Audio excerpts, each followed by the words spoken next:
Boa noite a todos, sejam todos muito bem-vindos ao nosso próximo evento, nosso último evento de 2022. Hoje nós teremos a roda de conversa e vamos falar sobre as boas práticas de atenção em relação à prematuridade.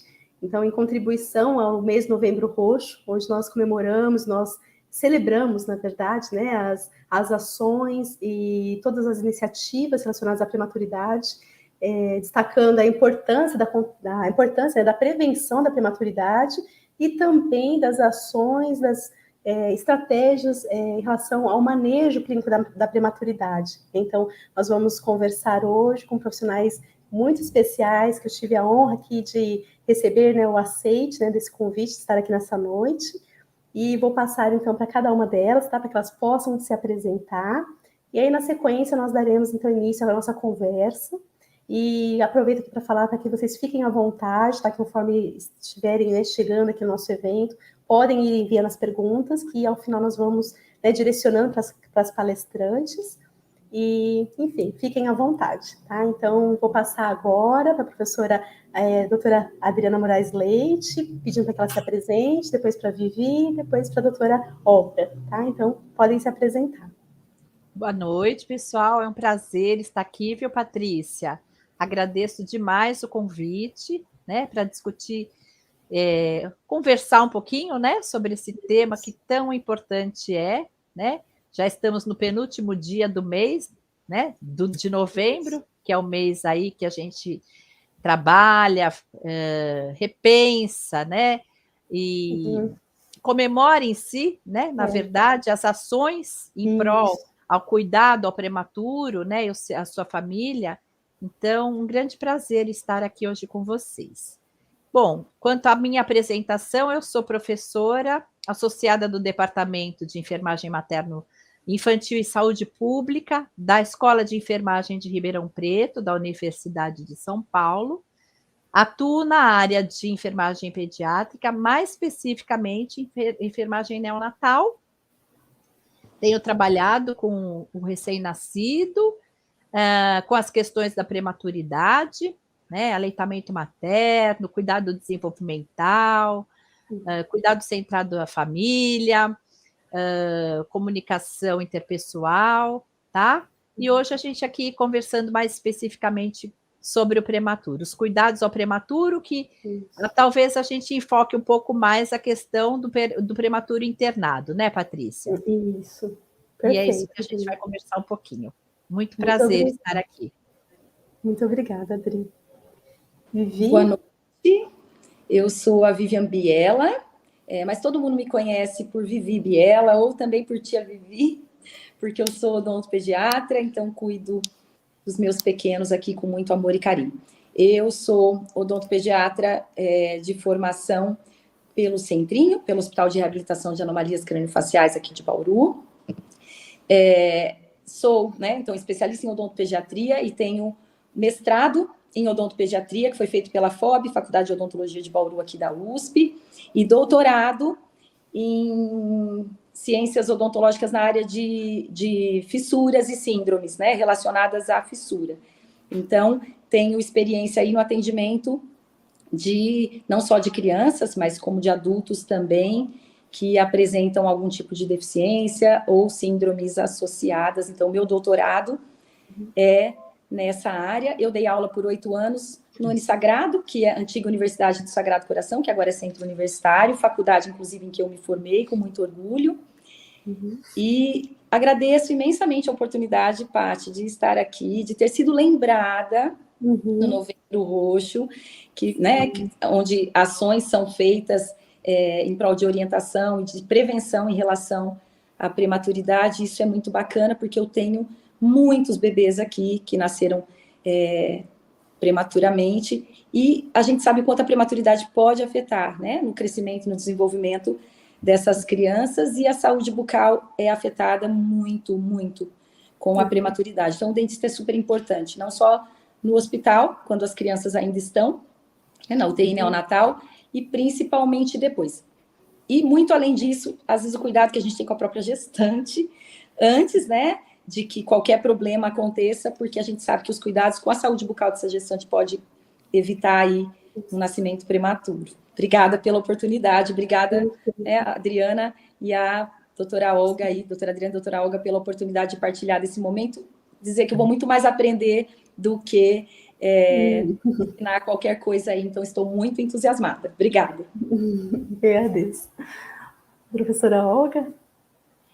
Bom, é muito bom estar aqui, Patrícia, agradeço imensamente o convite feito, né, e a oportunidade de falar sobre prematuridade, sobre prevenção, que é uma coisa muito importante. E a Vivi já pegou minha fala, sabe, Vivi? Porque eu também vou aprender muito aqui, tenho certeza. E eu acho que a gente aprende a cada dia e cuidar do prematuro é realmente uma coisa importante. Eu falo que sempre todo mundo conhece um prematuro que deu certo, então parece que todos os prematuros também vão dar certo. Então é uma população de pais, por exemplo, que você precisa ter um cuidado muito grande para sensibilizá-los para esse acompanhamento, né? Então você fala da saúde bucal, o bebê que fica internado, então são as intercorrências que são associadas à prematuridade. Então, você vê que tem muitas facetas para cuidar, né, com essa população, né? Eu sou docente do Departamento de Psicologia e do Programa de Pós-Graduação em Desenvolvimento e Aprendizagem da Unesp.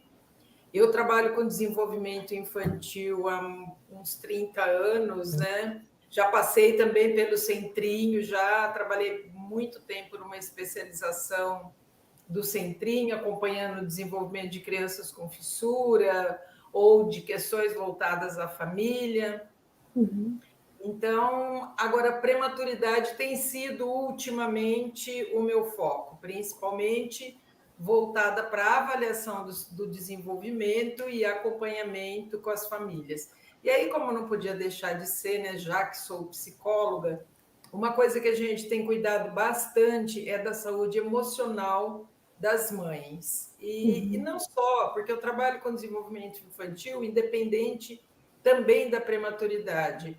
E mesmo as mães que têm bebês que não têm nenhum fator de risco, elas também atualmente têm um alto índice de indicador clínico de saúde emocional. Então, a mãe é aquela população, faz parte de uma população que a gente tem que cuidar, e com mãe de prematuro a coisa é bastante séria. É uma das populações que tem uma incidência maior de indicador clínico em saúde emocional, né? Então, se a mãe não está bem, dificilmente ela vai cuidar bem do seu bebê. Então, a gente tem que cuidar de todos, né? Então, a psicologia tem feito um pouco esse trabalho. Perfeito. Mas é muito bom estar aqui com vocês. Muito obrigada. Olha só que interessante, né? Eu acho, assim, julgo, né, muito importante, assim, como nós sabemos, né, que o cuidado ao prematuro, não somente o prematuro, mas todo o paciente, de maneira geral, é um cuidado, deve ser um cuidado integral, né? Então, ou seja, a gente não pode fracionar, né, o paciente em uma determinada esfera, por exemplo, pensar nele apenas no aspecto, por exemplo, bucal, né? Nem mesmo apenas no aspecto psicológico, mas sim essa integração, né? Olhar o indivíduo como ser, né, formado, né, na sua parte biológica, na sua parte emocional, na sua parte social. Então, por isso que eu acho não, tenho certeza, que esse momento aqui, essa roda de conversa será muito rica, porque nós teremos abordagem de vários olhares, né, na percepção, né, da formação de cada uma de vocês e como isso impacta, né, na vida desse bebê prematuro. Então, eu queria destacar isso, né, a importância, né, da gente trazer o cuidado integral e a importância de cada profissional, não apenas o médico, ou a enfermeira, ou a dentista, mas sim, todos têm a sua importância e todos, né, suas condutas vão impactar diretamente, né, na vida desse bebê, na vida dessa família, né, como um todo, né. Enfim, então, vamos começar, né, eu vou começar direcionando aqui um pouquinho para Adriana, a professora Adriana, e conhecendo um pouquinho aí do seu trabalho. Professora, queria que você compartilhasse conosco como tem sido, né, a sua atuação com os alunos da graduação, no próprio campo de estágio, na sala de aula, como tem sido esse trabalhar, né, com os alunos graduandos de enfermagem, e também como isso tem revertido para a sociedade e também para a própria instituição onde vocês estão atuando. Se puder falar um pouquinho sobre isso. Muito bem. Bem, Eu acho que é importante a gente, assim, inicialmente, resgatar um pouquinho, né? Que as mudanças que ocorreram em relação ao cuidado ao prematuro, né? Há décadas atrás, a gente tinha um modelo, assim, estritamente biotecnológico, né? E que o que era importante era a sobrevida desses bebês, né? E aí começou a questão de que como que a gente poderia, né, fazer para devolver essa criança da melhor maneira para a sociedade, né? Porque aqueles bebês nasciam, eram recuperados assim em termos biológicos mesmo, mas voltavam com sequelas, né? Cegueiras, neuropatias. Então agora, né, nas últimas décadas, graças a Deus, esse modelo tem sido diferente, né? Em que a gente trabalha mais os aspectos aí, mais que a gente coloca como holístico em si, né? Pensando mais na saúde em si, na promoção à saúde, em que a gente tem a filosofia do cuidado desenvolvimental como fio condutor desse cuidado, né? O cuidado desenvolvimental ele vem a ser realmente assim, né? Uma filosofia que implica no repensar, né, das relações desses bebês prematuros com as famílias, né, e os provedores de cuidado de saúde. Aí a gente tem aí uma variedade de atividades, né, que maneja, controla o ambiente, individualiza o cuidado ao prematuro, e sempre tendo como base a observação do comportamento desse bebê. Isso é muito importante porque ele nos dá sinais, ele nos dá sinais de estresse, né? Nos mostra, embora ele não fale, né? Ele não verbalize, ele nos mostra, não só através do choro, mas do seu comportamento. E é importantíssimo, né? A gente trabalhar isso. E essa filosofia ela tem o objetivo de promover não só a estabilidade clínica, né, mas também, gente, a auto-organização, né, e a competência do recém-nascido, o tanto quanto possível, né?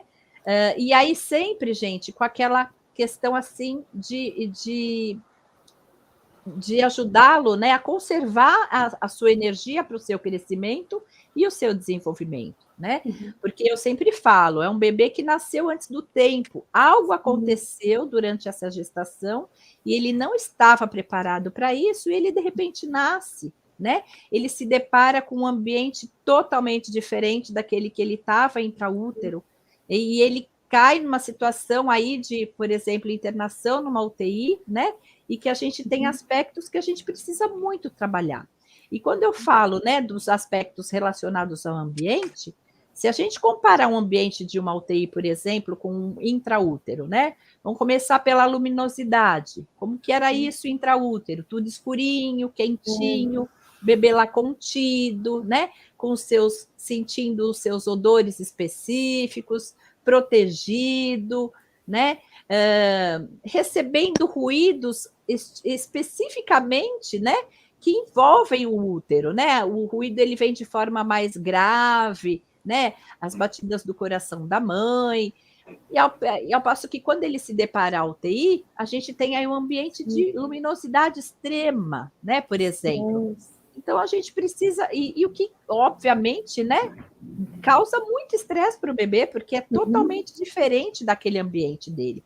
Então a gente tem que fazer o possível para que, né, o possível não é igual, mas fazer com que esse ambiente seja um pouco mais similar a como ele estava intraútero, porque não era a hora dele nascer.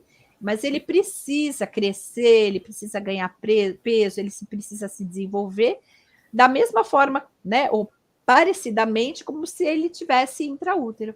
Então, é diminuir mesmo a luminosidade, né? Promover padrões aí de que a gente possa, por um tempo, 2 horas mais ou menos, diminuir essa luz, e isso tem acontecido, né?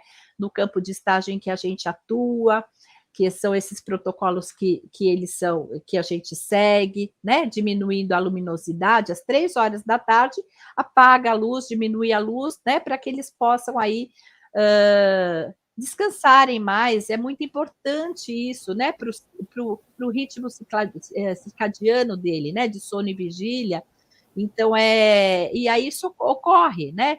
Quando a gente passa por lá. O ruído também é uma outra questão que a gente deve trabalhar, né? De forma que que a gente ofusque o excesso de ruído de alguma forma, né? A gente sabe que o ambiente de uma unidade neonatal, ele é extremamente ruidoso, né? Então, são os alarmes que ficam soando, né, assim, continuamente, né? Os equipamentos que às vezes podem, a própria incubadora, né, o motor da incubadora interfere, né, nesse bebê. Então a gente tem que pensar no cuidado com esses equipamentos e principalmente, né, a questão assim humana mesmo, né, de trabalhar aí os profissionais, né, alertando-os sobre essa questão, né, de fala baixo, né, porque nós somos assim extremamente barulhentos, a gente é latino, né? Por exemplo, eu estou aqui falando com a minha mão, né? E a gente precisa se conter um pouquinho nesse aspecto, né? E é muito importante trabalhar essa questão, né? Humana em si, né? Com as pessoas, os profissionais, né? Para ter essa conscientização sobre esse aspecto. Isso tudo trabalhando o ambiente, né? Aí a gente tem também o cuidado especificamente ao bebê em si, né?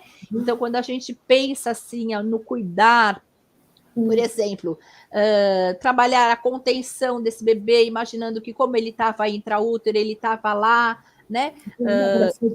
Espremidinho, né? E ele tinha a parede do útero, quando ele se mexia, ele dava uma mexida aqui com o bracinho, tinha a parede uterina lá e ele se sentia protegido. Às vezes ele dava um pontapézinho na mãe, a mãe sentindo, né? E tinha aquela parede uterina lá e ele se sentia protegido. Então, a gente fazer contenções, ninhos, né, para esse bebê. Quando for manipular essa criança, manipular com a mão cheia, né, e não assim fazendo movimentos muito fininhos, embora a maioria das pessoas acham que o bebê gosta disso aqui, mas ele não gosta porque ele não estava acostumado com isso, ele estava acostumado com isso aqui, né? E porque isso tudo irrita muito o bebê. Então, é importante a gente mantê-lo nesses ninhos, para ele se sentir contido, né, para diminuir o estresse. Às vezes, só o fato da gente colocar um pouquinho mais, fazer um enrolamento, por exemplo, nesse bebê, a gente percebe lá, né, por exemplo, na saturação de oxigênio que estava caindo, aumenta essa saturação, a frequência cardíaca normaliza, a respiração, né? Então, é por isso que a gente fala que é sempre através da observação do comportamento. Então, se a gente perceber, tiver um alerta de que se esse bebê está estressado, vamos ver como é que está esse ambiente, vamos trabalhar esse ambiente, né? Para isso aí melhorar. Às vezes pode ser só isso, né? Antes, por exemplo, da gente aumentar um oxigênio, em vez, né, fazer isso, né, de aumentar na hora 1 ou 2, que a gente sabe que também não é legal, né, em excesso para essa criança, mudar de posição, às vezes colocá-lo em prona, né, que é ficar mais posição mais com a barriguinha para baixo, né, de bruços, e isso aí já pode aliviar. E tem a questão também, né, gente, do excesso de manipulação. Os bebês, eles são muito manipulados, né?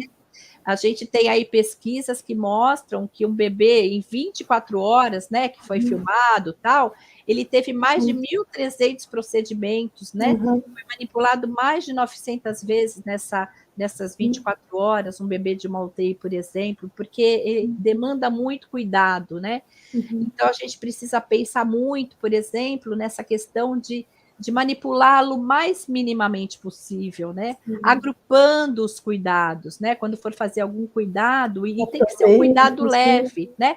Não pensar nos cuidados, por exemplo, que geram dor, né? Um cuidado que gera dor, a gente deve fazer ele só naquele momento, porque senão a gente acaba estressando mais ainda o bebê.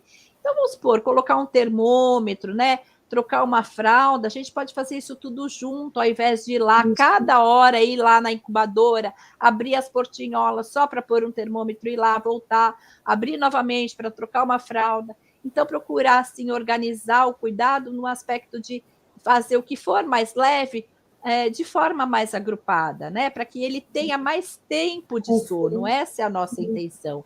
Ele precisa dormir, porque ele precisa ganhar energia para o seu crescimento, para o seu desenvolvimento. E a gente precisa muito deixar ele sem ser manipulado, né?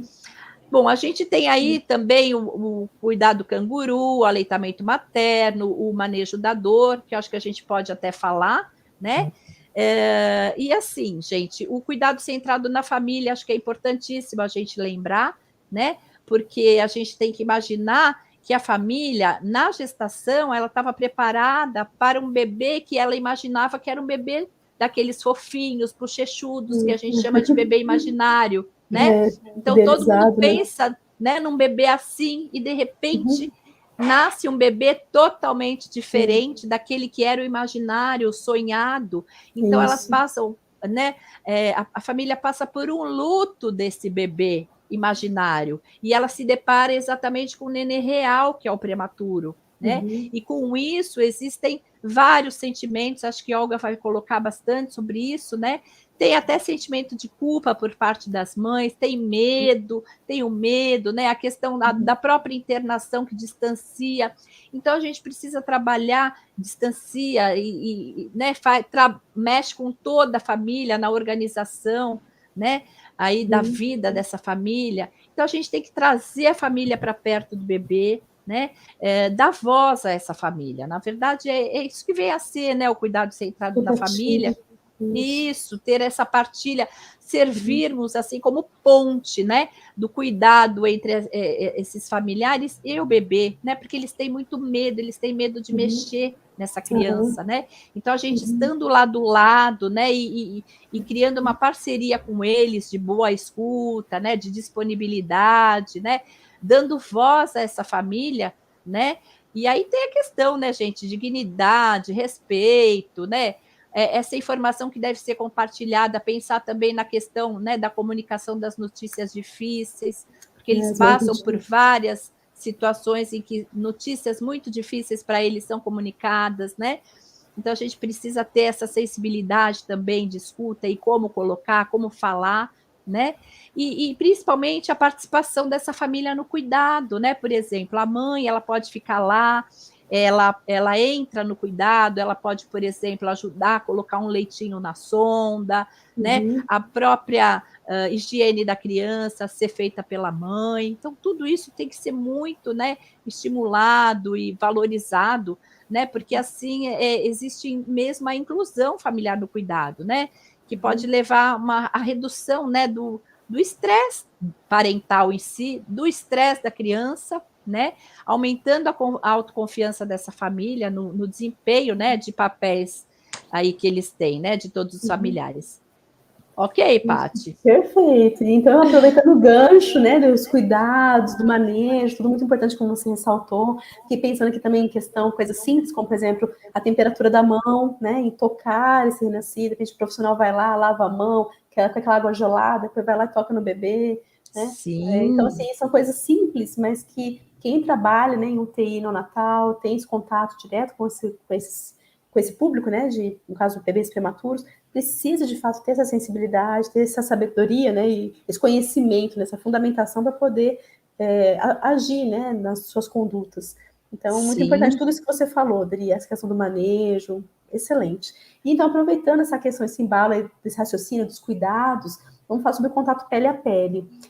Como, então, os alunos nos estágios, como que eles estão contribuindo para que, de fato, essa ação possa acontecer, né? Essa mãe possa ter esse momento de contato pele a pele, e já aproveitando também, fala sobre a participação do pai, se o pai tem esse momento também, se ele consegue ter essa oportunidade. Muito bem. Nossa, super boa, apropriada, né, essa pergunta. Bom, o contato pele a pele, ele tem sido estimulado já há décadas, né, nas instituições que prestam cuidado ao prematuro, né, inclusive inserido aí nas diretrizes políticas, né, do cuidado, por causa de devido a todas as suas vantagens, né, todas as suas, com toda a evidência científica que a gente sabe, né, que o contato pele a pele aí nos mostra, tá? Então, assim, além dos resultados das pesquisas que a gente tem, né, observado, a gente tem observado também muito o prazer das mães, do pai, porque ele sim participa. Vocês têm conseguido, então, Dri? Que Nossa, bom, tem pai que adora. A gente, esses tempos atrás, eu passei com um grupinho que tinha um pai lá que ele, assim, ficava encantado. Se bobear, ele concorria com a mãe. O bebê ficava mais no canguru com ele do que com a mãe. Ai, que legal. Só porque a gente, às vezes, foca muito na mãe, no bebê, e isso me mexe comigo, sabe? De trazer os pais, para valorizar e dar essa oportunidade para eles também, né? Então, que legal. Então, os alunos estão conseguindo... E aí os alunos também ficam com tanto, assim, com um prazer tão grande de ver isso, né? Porque a gente fala nas aulas, né? Mas aí quando se depara lá na prática e vê que isso pode acontecer, e vê o prazer, né? Tanto dessa mãe como desse pai, quando o bebê ele é colocado lá, né? No pele a pele, porque assim, né? As pesquisas mostram, por exemplo, pesquisas feitas com as mães, né? Que a mãe só se sente de fato mãe quando o bebê vai para o colo dela, né? Que até então o bebê está muito distante, ele está lá na incubadora, né? Ela sabe que ele é dela, mas ela se sente exatamente mãe quando ele vem para ela, né? E eu acho que isso para o pai também deve ser muito forte, né? Então é muito importante a gente fazer esse estímulo, sim. Né? Quando a gente vê a carinha dos alunos lá felizes, né? E os próprios profissionais, né? Isso dá prazer para qualquer um, a gente percebe, né? O quão gratificante é, inclusive assim, inclusive nos parâmetros fisiológicos do bebê, né? Que isso melhora bastante. Então, tudo aquilo que está lá nos livros, né? Que descreve a pele, o canguru, tudo isso é mostrado, né? E a gente consegue fazer. Obviamente, né? De forma gradativa, porque ele pode ir para o pele a pele quando ele tem condições clínicas para tal. Isso. Há, sim, um receio, né? Por parte das mães, às vezes precisa ser trabalhado os profissionais, mas hoje em dia, né, na atuação que a gente tem tido, a gente percebe que os profissionais estão mais tranquilos nisso, graças a Deus, né, de estar estimulando quanto mais precoce, né, o contato pele a pele, o canguru, porque quanto mais precoce for, é melhor, né? Porque aí o bebê vai ser menos manipulado, porque ele está lá ou com a mãe ou com o pai onça, né? Porque aí ninguém vai mexer nele, né? Ele vai lá, está lá protegidinho, ele tem o prazer, porque tem o aconchego, tem o calor e tudo mais, né?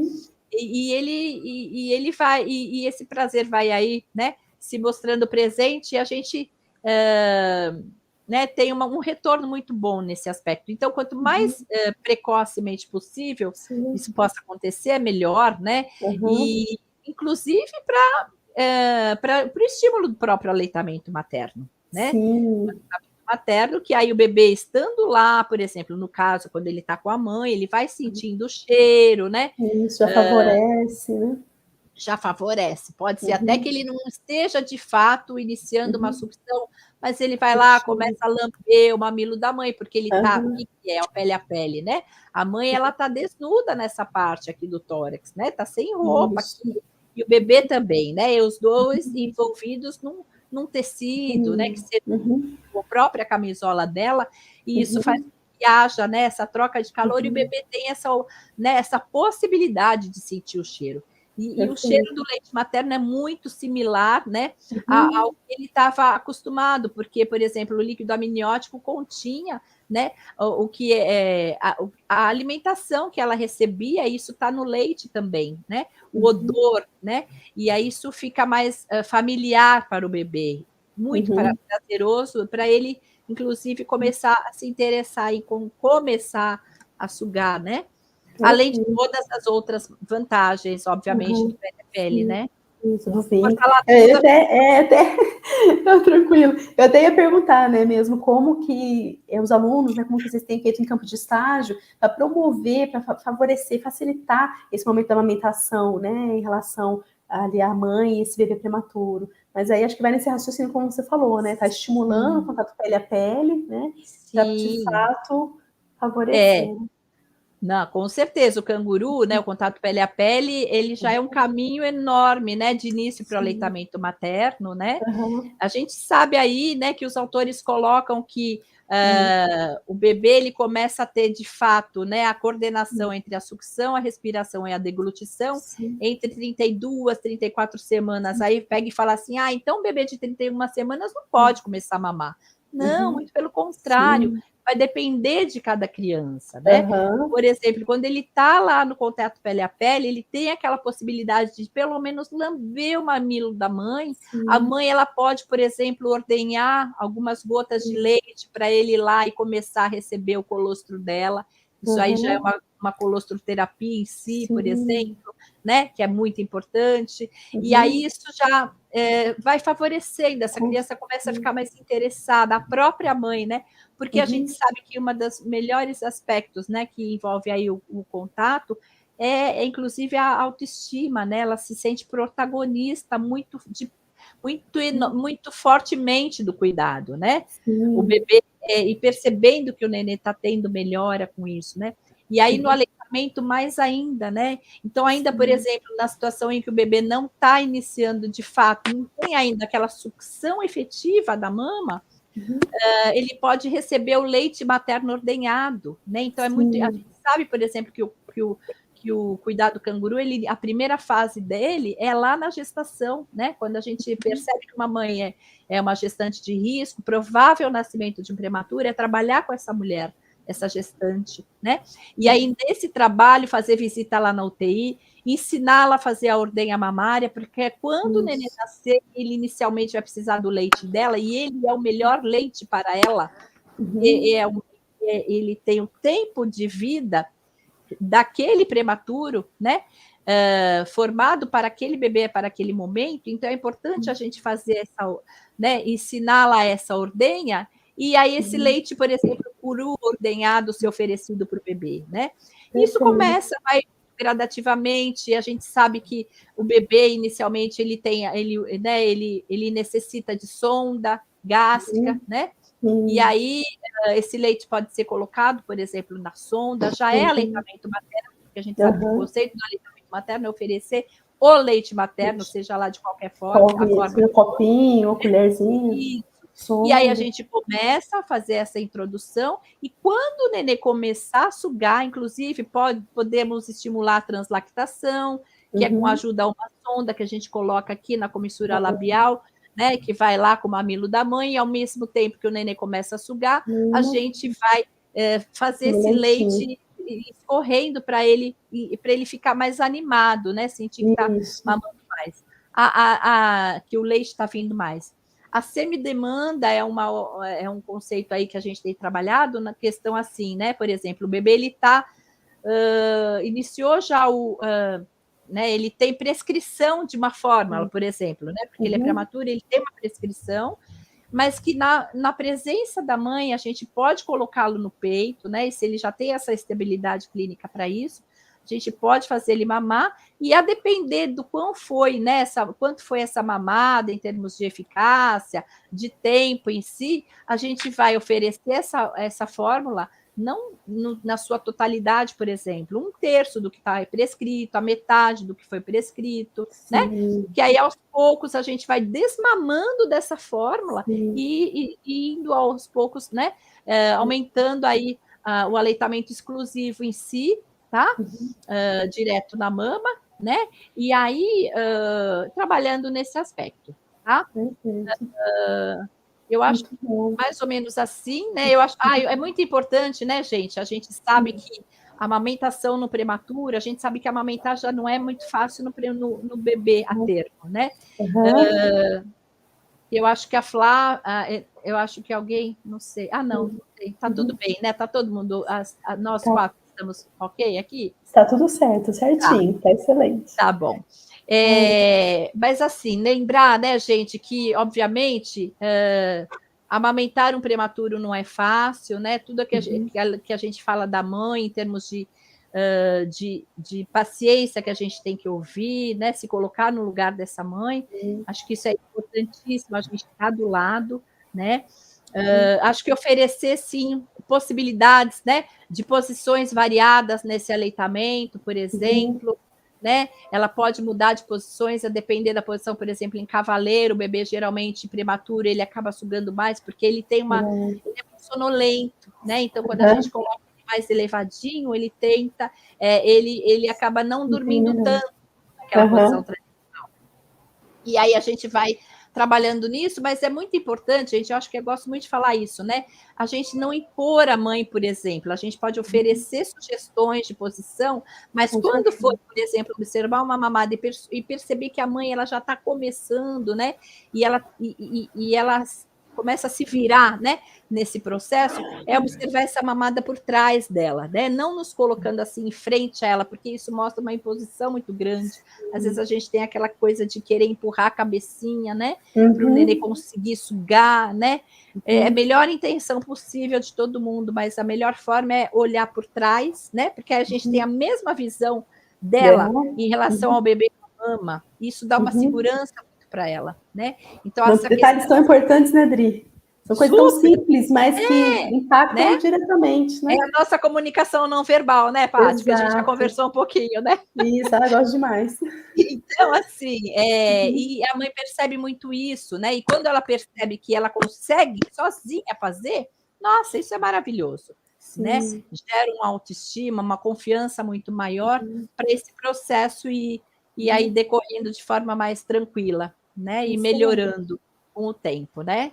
Muito obrigada, Adri. Nossa, muito Imagina, bom, muito importante, né? Você vê tudo conectado, né? Uma coisa leva a outra, né? Uma coisa impacta na outra, né? Então, tudo com certeza. Pele a pele, na amamentação, na construção do vínculo, nos níveis da saturação desse bebê, enfim, uma série de benefícios, né? Se a gente for ficar enumerando aqui os benefícios do contato pele a pele, a gente vai ficar, acho que, uma hora. Nossa, muita coisa falando. Então, só para a gente fechar aqui essa parte, né, dos cuidados, da enfermagem, queria que você falasse um pouquinho, então, a respeito em relação ao manejo da dor, né? Como a gente pode, o que vocês têm realizado para proporcionar um conforto maior para esse bebê, né? E que tipo de práticas que vocês têm passado aos alunos, aos profissionais, para estar aliviando, né, esse estresse provocado pela dor, pelo desconforto? Extremamente importante, né? Porque a dor é o pico do estresse, né? Não existe estresse maior do que a dor, né? Então, assim, trabalhar a dor no bebê é extremamente importante, né? Trabalhar o alívio dessa dor, principalmente nas situações da dor que a gente possa trabalhar, da dor aguda, por exemplo, né? No caso da enfermagem, a gente tem aí, né, a possibilidade de trabalhar sem pensar nas medicações, que são extremamente importantes, né? Mas trabalhar as medidas não farmacológicas, né? Mas principalmente aquelas que têm a participação da mãe, né? Porque a gente sabe. Por quê? Por que valorizar essas medidas, né? Para gerar mesmo, né? Ela se sentir protagonista, né? Desse alívio da dor do bebê dela, né? Dela ter uma autoconfiança maior, uma autoestima melhorada. Então, a gente pode trabalhar sim, né? Essas medidas, elas já foram provadas aí, né, cientificamente, como medidas que aliviam a dor, né? Por exemplo, o contato pele a pele é uma das medidas, né? E que na prematuridade, por exemplo, nas situações em que o bebê não consegue mamar, né? Colocá-lo no contato pele a pele durante um procedimento de dor aguda, por exemplo, uma venopunção, uma punção de calcânio, né? Que são aqueles procedimentos rotineiros em UTI, né? Em unidade neonatal em si, eu falo em UTI, mas não só em unidades neonatais, tá? Inclusive até em outras, né, no alojamento conjunto também a gente usa demais, mas assim, o canguru ele congrega vários aspectos que aliviam a dor. Isso, né? E esses aspectos assim já foram provados como medidas que aliviam, até inclusive em modelos animais, né? Com ratinhos e tal. Então tem aí, né? O próprio contato em si, o calor da mãe, a contenção, né? O odor, né, da mãe, que o bebê sente o cheiro materno, né? Ele ouve, né, a frequência cardíaca da mãe, que está acostumado intraútero, né? A voz também, né, Dri? A voz da mãe, exatamente. Desculpa, só fazer uma observação aí. É tão importante também de estimular essas gestantes, durante a gestação, conversar com o bebê, né? Tanto a mãe quanto o pai também, né? Porque eu já vi vários relatos, até mesmo vídeos mostrando bebês que tipo, estavam estressadinhos ali na incubadora, agitados, e aí depois a mãe foi conversando, o pai foi falando e a criança foi se acalmando. Nossa, é muito lindo de ver, né? E é incrível, eles gostam muito da voz do pai, porque assim, o pai geralmente tem a voz mais grave, e o som que eles ouviam intraútero, ele vem grave, é igual a gente numa piscina, por exemplo, né? Então, ele vem daquele jeito, né? E aí a gente vai e fala com eles assim, todo mundo agudo, né? Se assusta, menino, tadinho. E é totalmente o contrário. Quanto mais grave a gente puder, né, ter uma voz... E eles gostam muito da voz paterna, né? Isso, acho que, inclusive, por conta dessa questão, né, também. É super importante conversar. Então, assim, aí eles estão acostumados, né? O bebê estava acostumado com tudo isso. Quando a gente coloca ele no pele a pele, né, e trabalha isso para aliviar a dor, é importante que a gente tenha um tempo antes, isso é fundamental, né? Não adianta a gente colocar no pele a pele e já fazer, por exemplo, uma punção de calcânio, né? Não, tem que ficar um tempo, 20 minutos, 15 minutos antes, para ter aquela interação entre os dois, para o bebê começar a ter sentir realmente, de fato, aquele prazer, né? Se familiarizar com tudo aquilo e ele se organizar, ele entrar num estado de sono e vigília que é o mais calmo possível, né? Ele pode até entrar em sonolência, tá? E aí sim fazer, né, no caso, o procedimento. E esse procedimento, né, ele deve ser mantido até a hora que ele se recuperar, porque ele deve, em alguns momentos, chorar, às vezes nem chora, tá? Mas vai ser mantido até o final e o quanto que ele quiser, né? O quanto que a mãe e o bebê quiser, o pai e o bebê quiserem, né? No caso também, tá? E em relação a outra medida, né? Obviamente que não poderia esquecer do aleitamento materno, né? Então, aqueles bebês que já conseguem mamar, o aleitamento materno também já foi, né, aí evidenciado, né, cientificamente como uma medida de alívio que tem a participação materna, né, para o alívio da dor dessa criança, além dele congregar todos aqueles aspectos, né, do pele a pele, ainda tem a sucção, né, e tem o sabor do leite, né? Então, a sucção, ela promove, né, liberação de hormônios e degustar o leite, tanto os fatores gustativos como até em si, os recursos pós-gástricos liberam aí, né, hormônios que vão ser mediadores da dor, né? Então, inclusive hormônios aí que a gente pode, que são derivados da morfina, né? A beta-casomorfina, por exemplo, que a gente sabe que é liberada, tá? Então, que é do leite, né? Por conta da ingestão do leite. Então, é super importante. Mas é também importante que não se inicie esse aleitamento já faça, por exemplo, esse procedimento doloroso. 5 minutinhos antes, pelo menos, deixa o neném mamar, né? E aí depois realiza-se aí o procedimento de dor, mas mantendo esse bebê durante esse procedimento até ele se recuperar e deixar ele mamar até a hora que ele quiser. Sim, né? perfeito. Tem outras medidas, sacarose e tal, mas como elas já estão consideradas como farmacológicas, aí eu vou falar demais, a gente não pode exagerar, eu acho que é legal a gente se botar esse aspecto da participação da mãe, o próprio colo também, sabe, Paty? Quando não tem situação de poder ter o aleitamento e ou mesmo até o contato pele a pele, o próprio colo também pode ser uma das medidas alternativas, tá? Sim, perfeito. Nossa, quanta coisa, quanta riqueza, né? É tanta coisa, tanto detalhe. Não, eu digo assim, porque a gente pode, né, se a gente for esmiuçar cada aspecto, né, do que você falou, só em relação à parte do manejo, né, do manuseio, dá para fazer um webinar só sobre o manuseio, né? Né? É muita coisa importante. Então, muito obrigada.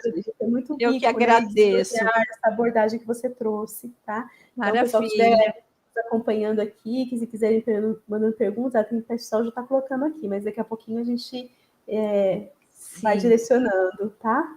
Muito bem. Tomara eu não ter falado demais. Não, tá ótimo. Vamos, liberdade, vamos deixar fluir, tá? Tá ótimo, vamos lá, querida. Então. Eu vou direcionar, então, agora aqui para a Vivi. Vocês preferem que eu direcione agora e depois deixo as perguntas para o final? Pode ser? Tá?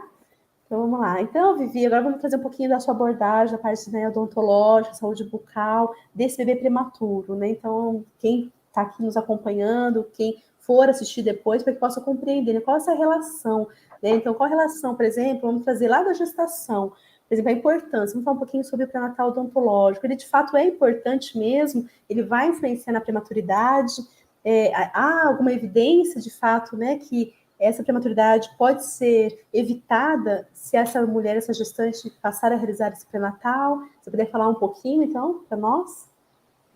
Vamos lá. Sim, Paty.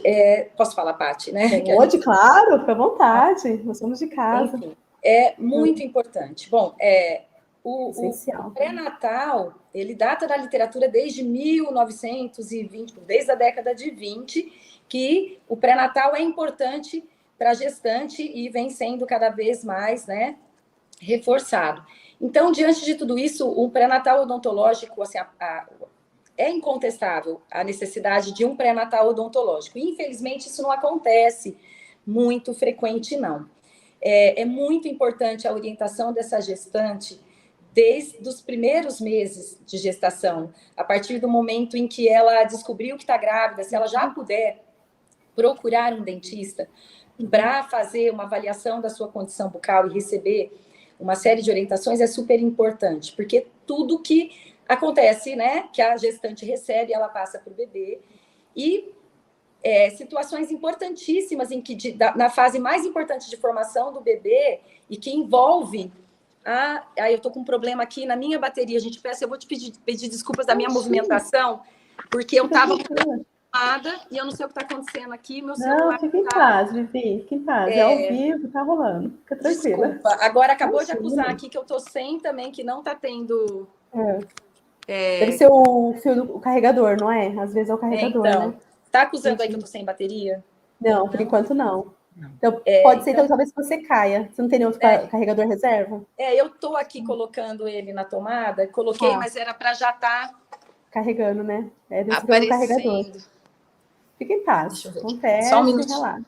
Tranquilo, Vivi. Essas coisas são as que mais ocorrem, sim, né? Quando eu tive que ficar no consultório, fiquei no consultório direto, e aí em casa eu tenho toda a minha estrutura. Só um minutinho. Não, fica em paz. Quando nós dependemos da tecnologia, né, Paty? Olha, me fala, menina. Ela é muito aliada, mas às vezes também ela nos dá algum probleminha. Nos dá trabalho. Mudando de carregador, só um minutinho. Fica tranquila. Bom, enquanto a Vivi vai se ajeitando, então eu vou direcionar a pergunta para você, Dri, pode ser? Tem uma perguntinha, claro, só uma pergunta. Sim, a Carolina está perguntando, professora, como a equipe de saúde tem feito a anotação desses cuidados, as boas práticas? Então, como que eles têm, né, registrado isso? Sim. A anotação é extremamente importante, né? A gente orienta, né, no caso eu com os alunos, a gente sempre chama atenção bastante, né? Que a gente coloque não só as questões biológicas do cuidado, mas principalmente essas, né? Para que a gente possa registrar esse cuidado. A gente tem muito essa coisa de não registrar e não valorizar o cuidado que a gente dá, porque às vezes fica nas entrelinhas, né? Quando a gente tem uma instituição em que, por exemplo, existem protocolos, né? Por exemplo, a questão da luminosidade, né? De ruído, a gente imagina que isso já esteja inserido, né? Nesse cuidado e que não haja necessidade, porque está lá, faz parte da rotina, né? Agora, por exemplo, um contato pele a pele, o canguru, é sempre importante ser anotado o tempo que ficou, né? Ali na anotação de enfermagem, né, Dri, você fala, no prontuário da anotação de enfermagem. Então, no caso, o aluno ou o profissional de enfermagem, por exemplo, ele vai descrever ali, né? Vai contar o que ele fez, né? Exatamente. Perfeito. Sempre. Perfeito. Né? Ótimo, é fundamental. Ok, então... Eu acho que agora tá. Eu troquei tranquilo. Segurando aqui, vai dar certo. Não, tranquilo. Então, a gente estava falando sobre o pré-natal, né, a importância dessa gestante realizar esse acompanhamento, né, o quanto a importância desse pré-natal odontológico, e aí pode seguir. Vamos lá, desculpa, pessoal. Imagina. É muito importante o pré-natal odontológico, porque muitas mamães não sabem, mas problemas bucais, infecções odontogênicas, problemas gengivais, podem sim induzir ao parto prematuro. E o pré-natal odontológico vai direcionar essa gestante para que ela previna uma série de problemas que podem levar ao parto prematuro e já introduzir essa gestante em um contexto de saúde bucal, não só para ela, mas que vai ter influência muito positiva. A família, né? Desde enquanto na barriga, já que o bebê recebe tudo que a gestante recebe em termos de alimentação, de nutrição, de sentimentos e de emoções. Então, os cuidados com os dentes da gestante vão afetar a formação dos dentes desse bebê. Então, a gestante pré-natal odontológica, ela vai ser orientada sobre a higiene bucal dos dentes dela, sobre a alimentação. A gente sabe que um dos maiores desafios para gestantes nos primeiros meses de gestação, é a alimentação, porque tem enjoos a todo momento, não conseguem comer, algumas grávidas não conseguem se alimentar direito, às vezes só consegue tomar coisa gelada ou coisa ácida, e aí ela acaba não se alimentando corretamente por conta dos enjoos, e aí a gente sabe que uma deficiência nutricional nessa gestante, além de afetar o desenvolvimento do bebezinho, pode também induzir ao parto prematuro. Então, ela vai ser orientada em relação à alimentação. Então, essa gestante, a higiene bucal e a alimentação vai afetar a condição bucal dela. Né? Algo tão importante, né? Com a gestante. Ela não consegue comer, porque ela enjoa. Então, ela acaba, às vezes, fazendo refeições mais frequentes e acaba comendo mais açúcares ou carboidratos fermentáveis, ou uma alimentação que não é tão favorável para o cuidado com os dentes dela. Então, ela precisa entender que vai comer com mais frequência, vai ter um intervalo mais curto entre as refeições. Se ela não fizer uma boa higiene bucal, ela vai ter uma maior formação de placa, ela vai alimentar as bactérias que são consideradas cariogênicas e que podem levar à descalcificação dos dentes, aos problemas periodontais, porque o problema periodontal é um dos maiores indutores de parto prematuro. E aí, outra coisa importante, né, além da alimentação e da higiene bucal dessa gestante, principalmente nos primeiros meses da gestação, fase crítica do desenvolvimento e formação do bebezinho. Outra coisa são os mitos, né, a impossibilidade de tratar os dentes enquanto grávida. A gente sabe que isso não é verdade. As grávidas, a gente tem que trabalhar desde o início para prevenir cárie, para prevenir que elas tenham problemas. Mas uma vez que o problema já existe, muitas grávidas têm medo de ir ao dentista para falar, não pode tratar os dentes. Mas vem alguns mitos, né? Alguma coisa cultural, né? É cultural, não pode tratar, não pode fazer radiografias, porque tudo isso pode afetar o bebê, e a gente sabe que não. O problema dentário, o problema bucal pode provocar bacteremia nessa gestante, pode, a dor, o desconforto vai atrapalhar, né, emocionalmente essa gestante, e pode, o bebezinho vai sentir tudo isso. Então, a mulher pode sim receber tratamento odontológico, e só numa orientação pré-natal, né, odontológica, para saber. O ideal é que o tratamento, quando necessário, o problema existe, o ideal é que seja feito no segundo trimestre da gestação, porque daí nem no primeiro e nem no último, mas uma vez que existe, mesmo que no início, tem que ser tratado. E aí o dentista que sabe ali o que está fazendo, ele sabe exatamente o anestésico, quais são os riscos para a gestante. Alguns anestésicos que podem induzir a contração uterina, então esse anestésico não pode ser utilizado. Então, o dentista que sabe tudo que pode afetar, ele vai conduzir o tratamento de forma segura, né? As radiografias, que são importantíssimas para o diagnóstico, elas devem ser evitadas, lógico, no primeiro trimestre de gestação. Mas, num problema existente, a necessidade, porque toma todo cuidado, né? Muitas vezes radiografar essa gestante aí, a radiografia odontológica, a radiação é bem pouquinho, de pouco espalhamento, a gente usa, né, as proteções, os aventais plumbíferos, tanto de tireoide como de toda a parte da barriga da gestante. Então, quando necessário, precisa ser feito. E às vezes uma grávida ela arrasta um problema dentário durante toda a gestação por medo, e esse problema bucal pode sim ser pior para o bebê e pode sim induzir parto prematuro. Outras situações que um pré-natal odontológico ajuda é como essa grávida vai se alimentar nos primeiros trimestres, nas primeiras semanas de gestação, quando está formando a boquinha, os dentes, e aí isso tudo pode influenciar, né, até nas preferências alimentares do bebê, Outra coisa super importante também é quando a gente, às vezes, até consegue orientar essas gestantes. Por exemplo, eu já peguei várias gestantes aqui no meu consultório que estavam pré-diabéticas e não sabiam. Olha só, né? Uma série de informações que eu peguei na minha anamnese de saúde que, né, me deixaram um pouquinho intrigado. O tamanho da barriga é muito grande, uma fase muito preocupada. Como essa grávida está se alimentando, porque eu pergunto como é sua alimentação. A hora em que ela faz a alimentação, quantas vezes por dia, o tipo de alimento que ela come. E aí direcionei para o médico, falei, olha, tá, não acho legal. E estava com pré-diabetes. A gente sabe que a diabetes é um dos fatores que podem contribuir também com o nascimento prematuro, a diabetes, enfim. Então, a ação odontológica é super importante. Ou seja, tem total relação. Tem tudo a ver. Relacionado. E você vê assim... Desculpa, pode continuar. A gengivite gravídica é muito comum. Então, ela vai ter... Não é a gravidez que vai proporcionar essa gengivite. Ela está com gengivite porque ela está grávida. Não. O descontrole na higiene bucal, a alimentação errada, muitas vezes por conta do enjoo, por uma falta de orientação, vai fazer com que ela apresente placa, e aí essa placa vai promover uma inflamação gengival, que na grávida vai ser mais... pode ser mais... né?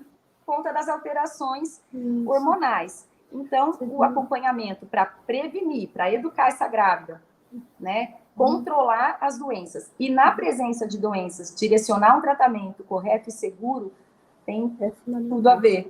Tudo a ver. Você vê assim, né, de tanta importância que é o pré-natal odontológico, quão importante também, por exemplo, trabalhar essa temática nos cursos direcionados para gestantes, durante a gestação, né, quando se promovem esses cursos, com várias temáticas de cuidados com o bebê, mas também trazer essa abordagem do cuidado pré-natal odontológico, né, o quanto é importante.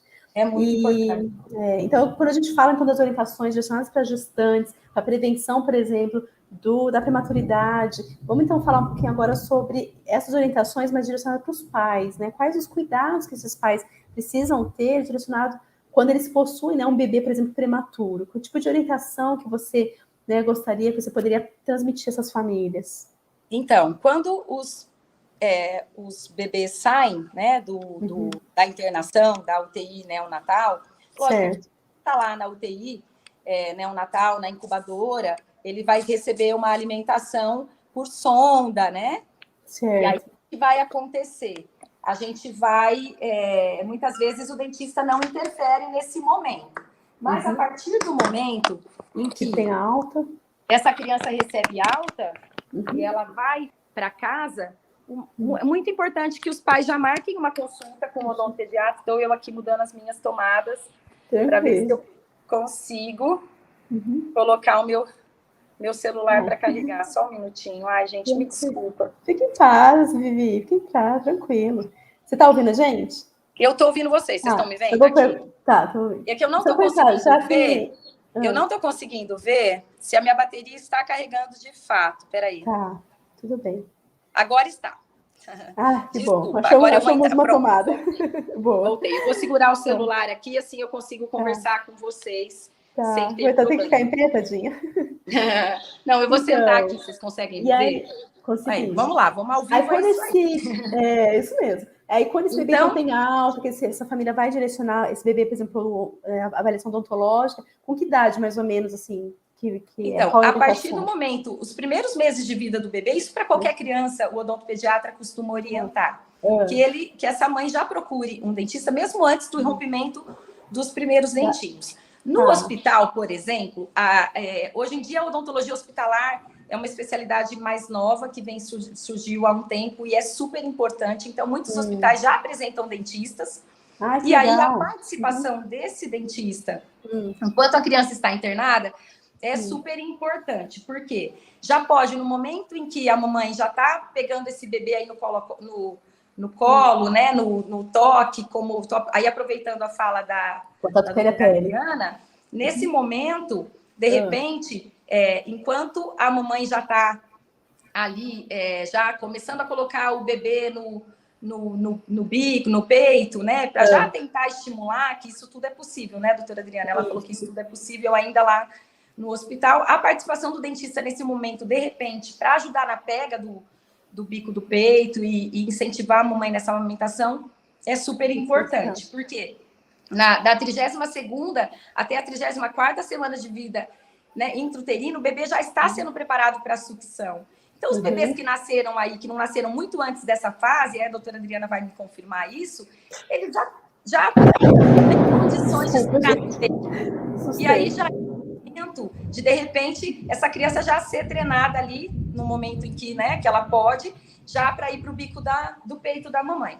Agora, no consultório, foi para casa, essa criança já saiu da fase de risco mais importante, é bacana que os papais já procurem um odontopediatra. Por quê?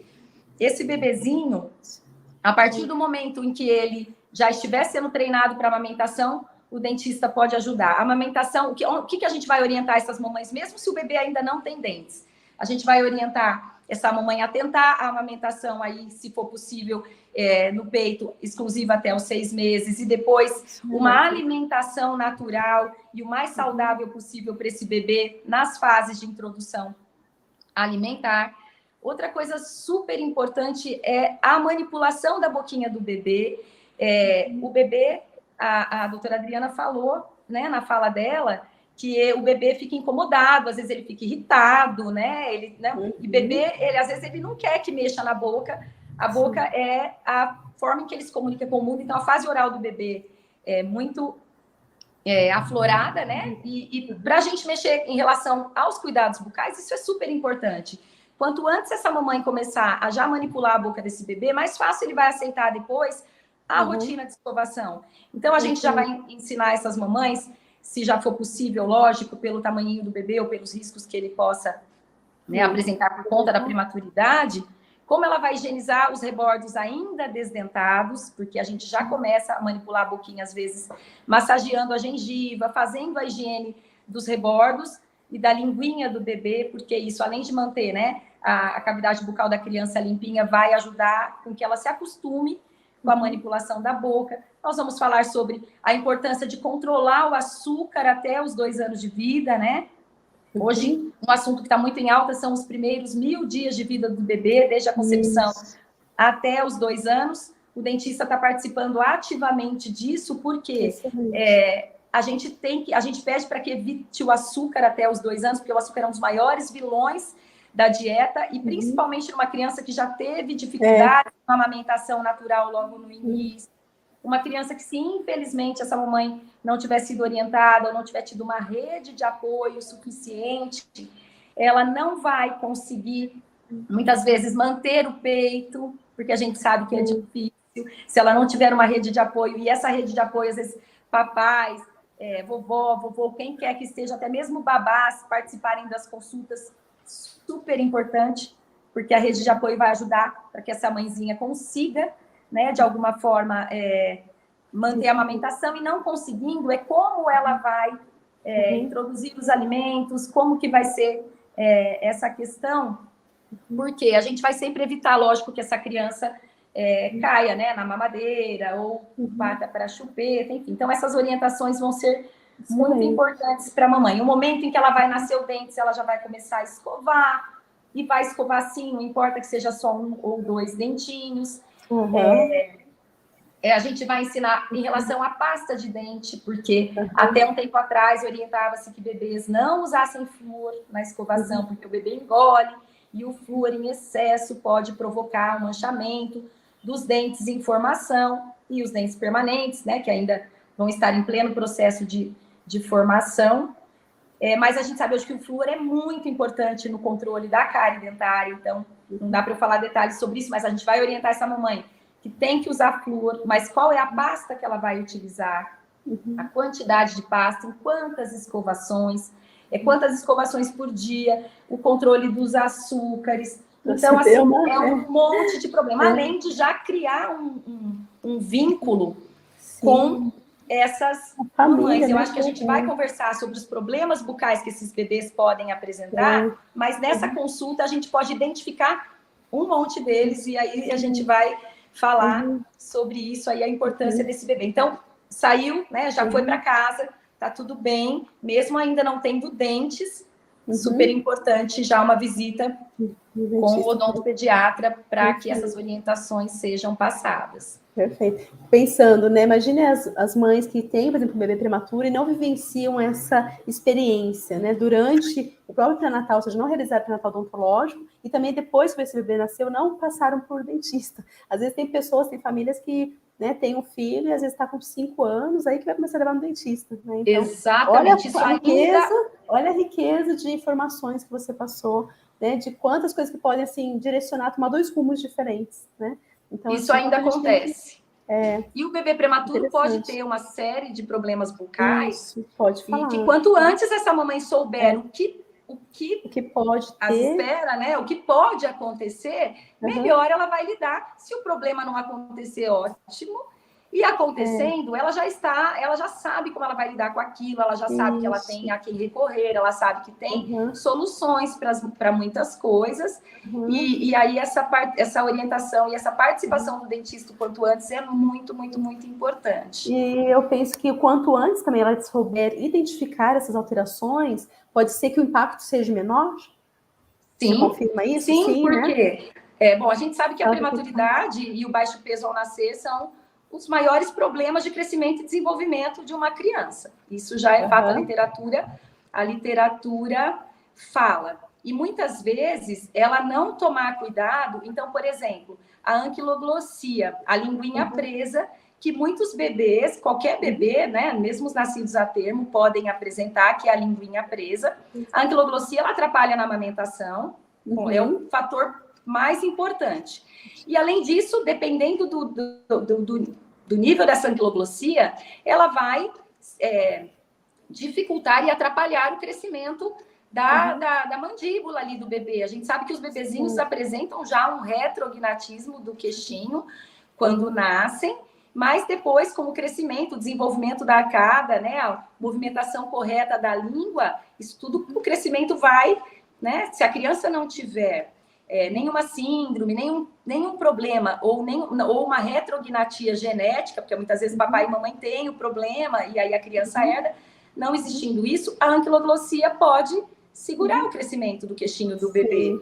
Pode atrapalhar na fala a longo prazo. E muitas vezes essa mamãe não conseguiu amamentar, colocar no peito depois que ela saiu da UTI neonatal e levou o bebê para casa, por causa do freio.